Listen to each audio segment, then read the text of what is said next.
Cells evolve. The cells which supply the demand of the world the best are the ones that live on.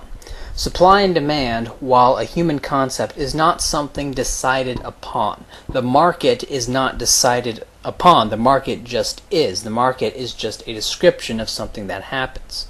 The cells, of course, work just fine, and they form all sorts of complex, self-regulating emergent structures.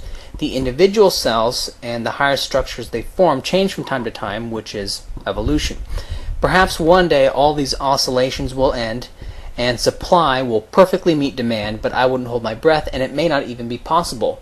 Life and the entire universe may just be cyclical, but I'm not too interested in that right now. Viruses infect these cells. Now, viruses can't move themselves. They can't metabolize anything, and so are just particles floating around.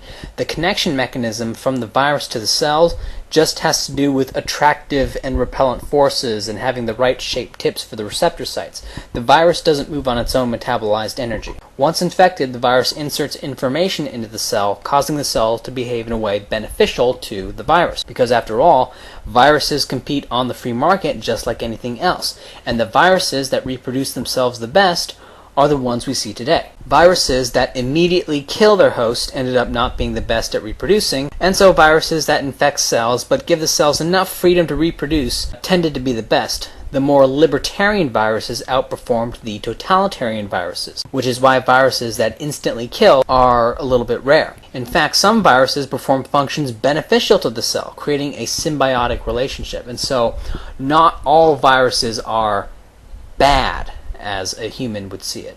Once the virus has infected a few host cells, it can then use those cells to attack other cells. Although, really, the virus isn't doing anything. The virus itself cannot directly coerce other cells, so even the coercion of cells depends on deceiving other cells who then do the coercing. When we speak of a state, we are speaking of something analogous to a virus. I had for a time viewed the state as an organism, but I think it's incorrect. The state is more like a virus. The virus of the state is a series of neuron connections that cause people to believe in state. What this neural cluster is, or even how localized in different parts of the brain it is, or how different it is from person to person, is not something I'm interested in. But save it to say, a belief in the state results from some sort of neural organization, and so the state is maintained by this neural organization in all of its variations. Just like the virus infecting the cell, the state infecting the mind involves adding information. The biological virus adds information to the DNA, and the ideological virus adds information to the neural cluster. The state does this through propaganda of some sort. In the old days, it was the church saying that you have a feudal bond and the Lord wants you to work for the Lord or something like that. And today, it's primarily through the education camps. The host of the ideological virus then speaks and acts in a manner that promotes the state. Now keep in mind that this does not mean people running around going, golly gee, I sure do love the state, but it's more subtle than that. It's more like the state is necessary for certain functions, like defense, safety, and health regulations, regulating monopolies. It's a necessary evil or something like that.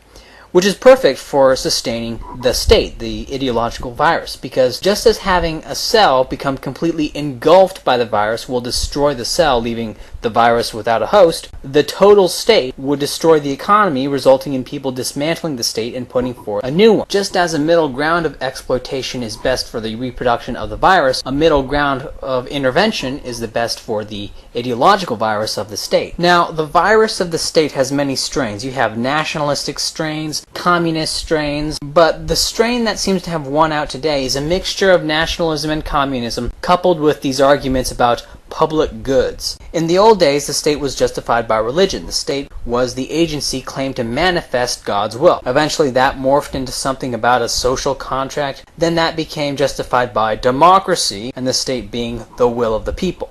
Of course, if it's the will of the people, then why the state is needed at all is never addressed. One reason the United States virus was so successful was that early on it was incredibly small. A person could live their entire life in the United States and never have direct contact with an agent of the state. And so the population flourished and boomed, and growth was fantastic. And so these constitutionalists and minarchists are simply people who hark back to the very early days of the virus, when the virus was just kind of laying dormant within the cells.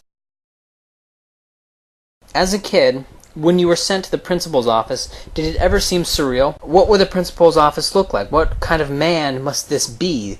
What deep and arcane wisdom must he possess to run an organization as large as, at the time, an elementary school? And what deep and arcane wisdom must the president, the Congress, the cabinet, the governors all have to run an organization as large and powerful as the federal government? The truth is, not much at all. There are no scientists furiously working away to try to figure out how to make education better.